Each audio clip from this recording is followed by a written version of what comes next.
The D4V2 is dead. It was killed by this light, the Emisar D4K. The D4K is the long-awaited update to the D4 line that takes a 21700 cell, providing both higher max output and longer runtimes with just a small increase in size. In fact, without a battery, both of these lights weigh exactly the same, which has been accomplished by widening the threads in the head of the light and making the walls of the battery tube thinner. 21700 batteries aren't much larger than 18650s, but they have substantially higher power density. As a practical comparison, these two monocell batteries are some of the very best in their respective categories, and the 21700 cell offers a significantly higher constant discharge rate and more capacity than any 18650, while costing a whopping $1 more.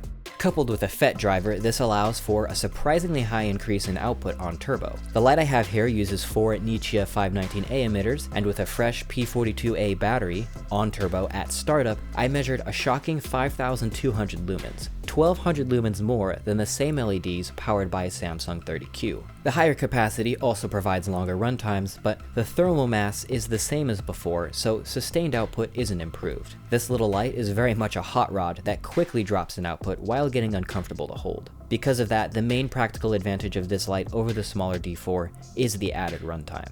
Other than the revised threading and a slightly larger driver, the head is identical to the D4V2, and all of the same driver and emitter options are available. This light was sent to me by Jackson Lee from jailhawaii808.com, thanks to him, and he swapped the emitters to convoy-sourced 519As in 5000K, which are very neutral and produce a great high CRI beam. He also spec'd the 12-amp driver for these, but the extra regulated current doesn't amount to much as the light runs too hot to make use of it. The D4K can be spec'd with this linear plus FET driver, a boost driver, or a dual-channel linear driver. All are equipped with Toykeeper's Android 2, and there are like a million LED combinations to pick from. There's also this new white micro arc finish, which comes in at a small premium and looks and feels very nice in my opinion. Starting at $50, it's a bit pricier than the D4V2, but still offers excellent value.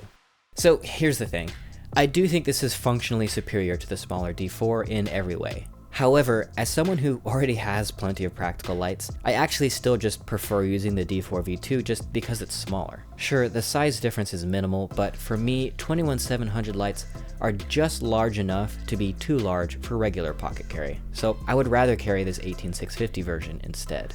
Having said that, I really think Hank missed a trick with this one.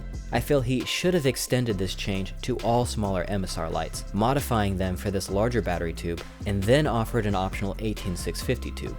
It's absolutely doable, and it would allow for even more flexibility to users of these lights, and simplify the product line. Granted, it's easier said than done to actually implement this change. Dealing with logistics and inventory would be difficult, but I really do hope to see this happen in the future, as it would really strengthen the whole Emisar product line, in my opinion. So that's really all there is to say about this one. If you want more info on this light, you can check out my review of the D4V2, which is quite long and exhaustive, or you can head on over to r/flashlight and r/hanklights to get more info on these. I will also be comparing this with the Firefly's PL09 Quad and the Workhos TS25 soon on this channel, so stay tuned for that. And that's all. Have a nice day.